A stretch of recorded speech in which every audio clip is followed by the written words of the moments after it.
Je fais partie du pool d'avocats de Ousmane Sonko. Je suis un avocat. Je l'ai assisté hier à la section de recherche jusqu'après 23 heures. À cause de mon état de santé, je suis parti. Il y avait encore deux autres avocats. On n'y avait encore rien notifié.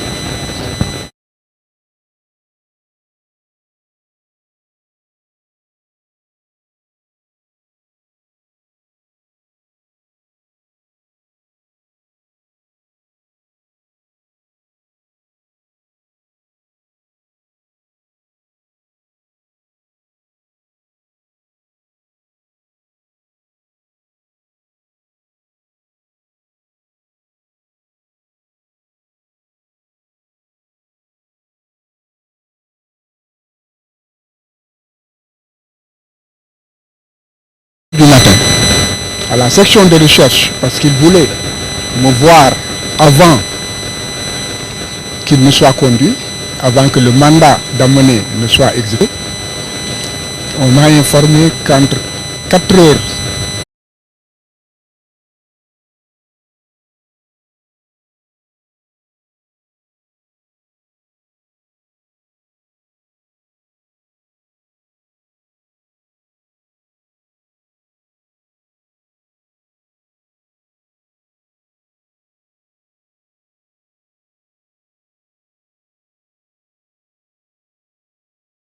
dans les salles d'audience, il n'est nulle part.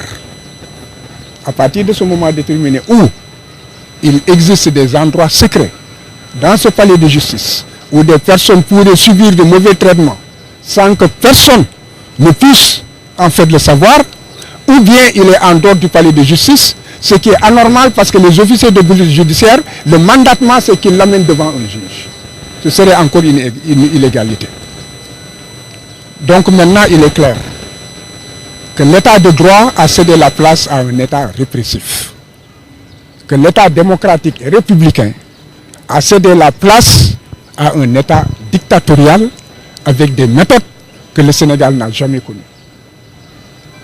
Et cette situation est préoccupante, non seulement pour les Sénégalais, mais encore elle doit être préoccupante pour la communauté internationale.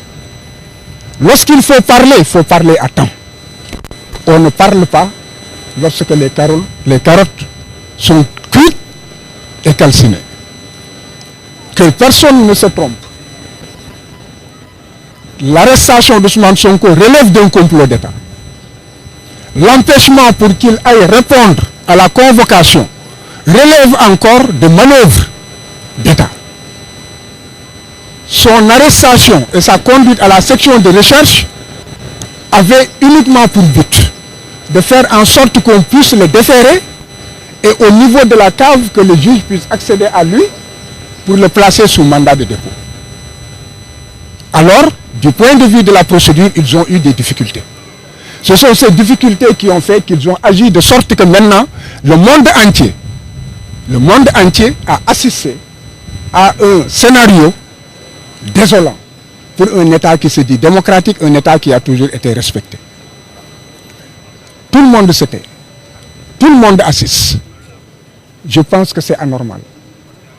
J'ai vu quelque part dans le monde que des voix autorisées commencent à se lever, que ces voix, en fait, tirent la sonnette d'alarme et disent effectivement aux autorités qu'ils mettent un halt à tout ce processus qui en réalité est un processus macabre et un processus qui est contre le peuple sénégalais. Donc, je vous en prie, laissez-moi continuer à chercher encore Ousmane Sonko parce que je ne sais pas où est-ce qu'il se trouve. Je vous remercie.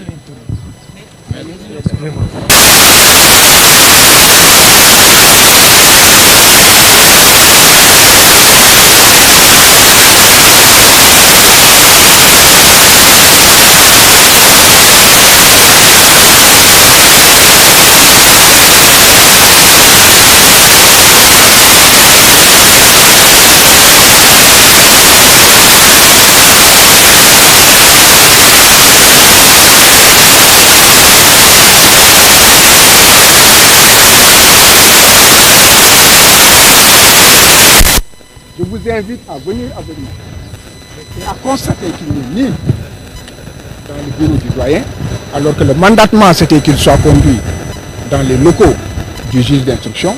Vous constaterez que le juge d'instruction n'est même pas encore là. Vous constaterez qu'il n'est dans aucune salle d'audience.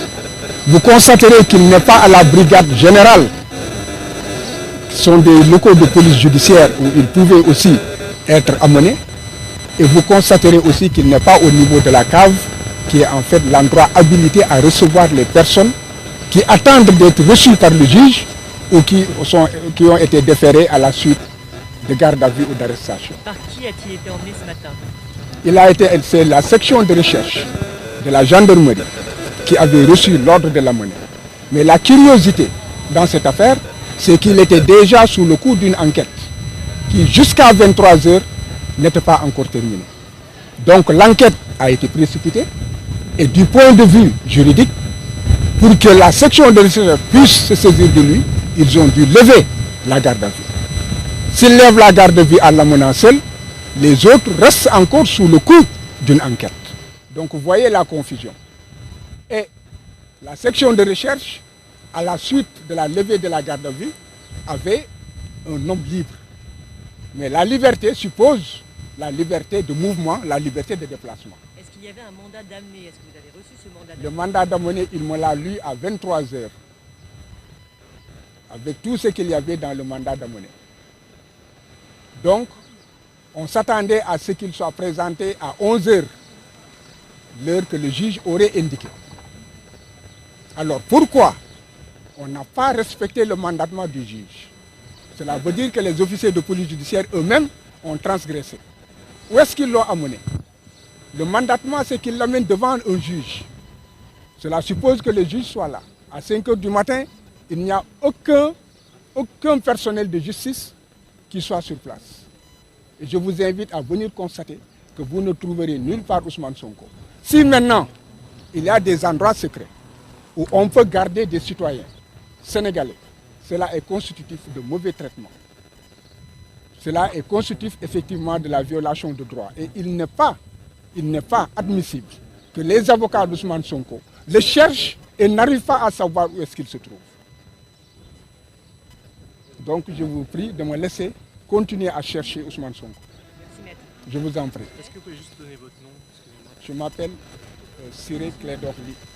Je suis avocat au barreau de Dakar. Merci. Je fais partie des avocats sans frontières, section sénégalaise. Je suis inscrit sur la liste des conseils de la Cour pénale internationale. Merci. Je vous remercie.